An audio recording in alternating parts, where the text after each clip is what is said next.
You hear a lot of English at work that sounds polite, professional, and reasonable. But very often, it means something else. Welcome to the Modern English Daily Podcast, where you learn the English people actually use in real life. In this episode, you are going to learn common English phrases you hear at work, what they literally mean, and what they usually mean in real workplace situations. These phrases are extremely common in emails, meetings, and messages. Understanding them helps you read tone, urgency, and expectations more clearly. Let's start.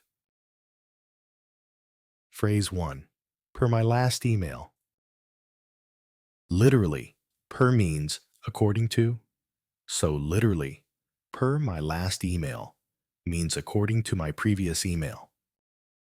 But in real workplace English, this phrase is not neutral. Per my last email usually means I already explained this and you did not read it. It often sounds polite on the surface, but it usually carries frustration. People use it when they feel they are repeating themselves. Now, here is what this phrase does in conversation. It shifts responsibility. The speaker is saying the information already exists, and the listener is expected to find it. This can create tension, especially in professional relationships. That is why you should be careful using this phrase. Compare these two sentences. The deadline is Friday. Per my last email, the deadline is Friday. The information is the same, but the tone is very different. The second sentence suggests impatience. It can feel corrective or disciplinary. Example sentence. Per my last email, the deadline is Friday. This usually means I already told you this. Please check your messages. Phrase 2. Let's circle back. Literally, to circle back means to return to something later. In real workplace English, let's circle back usually means not now. Sometimes it genuinely means we will talk about this later. But often, it is used to delay a decision, or to move away from an uncomfortable topic, or to manage time in a meeting. Now, here is what this phrase does in conversation. It lowers urgency. It tells everyone that this topic is not the priority right now. Sometimes, it also protects the speaker from saying no directly. That is why people often feel unsure when they hear it. Compare these two responses. We will decide today. Let's circle back to this next week.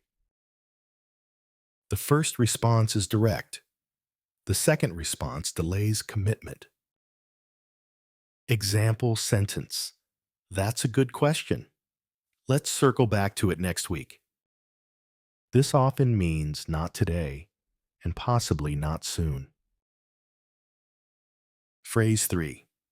Just checking in. Literally, checking in means asking for an update. In workplace English, just checking in is usually a follow-up. It often means I am waiting for something from you. This phrase is very common in emails and chat messages. The word just is added to soften the request, but tone depends on timing. Now, here is what this phrase does in conversation. It applies gentle pressure. It reminds the other person that a task is unfinished. Used carefully, it sounds polite. Used repeatedly, it can sound impatient. Compare these two messages. Have you reviewed the document? Just checking in to see if you had a chance to review the document. The second version sounds softer, but the expectation is still the same. Example sentence. Just checking in to see if you had a chance to review the document. This usually means I am still waiting. Phrase 4. I'll take a look. Literally, this means I will look at something. In real workplace English, I'll take a look often means I acknowledge this, but I am not committing yet. It can mean I will review it soon. It can also mean I may not get to this right away. This phrase gives the speaker flexibility. Now here is what this phrase does in conversation. It pauses expectation. The speaker is neither agreeing nor refusing. This can be helpful when more information is needed, but it can be frustrating if the listener expects action. Compare these two responses. I will fix this today. I'll take a look. The first response promises action. The second response promises attention, not results. Example sentence. Send it over and I'll take a look. This usually means I received it, but I have not decided yet. Phrase 5. Can you prioritize this? Literally, this means make this task more important than others. In real workplace English, can you prioritize? This usually means do this now. Even though it sounds like a question, it is often a request or instruction. This phrase is polite, but the urgency is real. Now here is what this phrase does in conversation. It changes your workload. It signals that this task should move to the top of your list. It may also imply that other tasks are now less important. Compare these two requests. Please complete this when you can. Can you prioritize this? The second request implies urgency and expectation. Example sentence. Can you prioritize this and get back to me today? This means this is urgent. Phrase 6. Let me get back to you.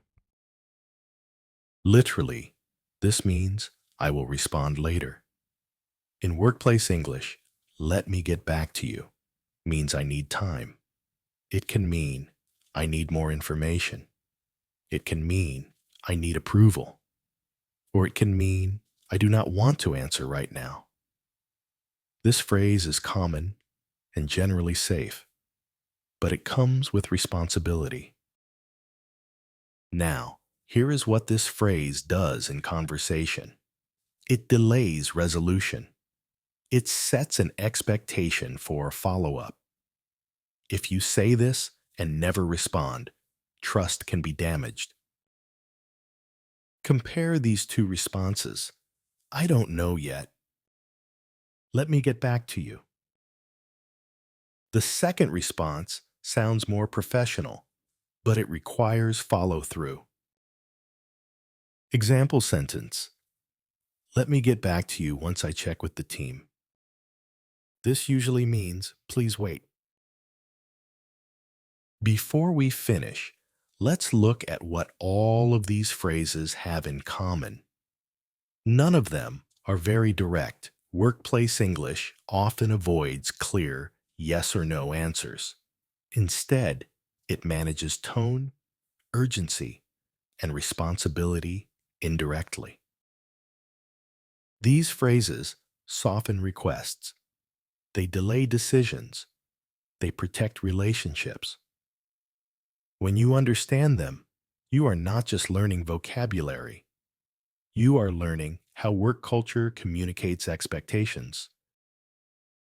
That understanding helps you respond more confidently and professionally. If you want to understand real English, used at work, and in everyday life.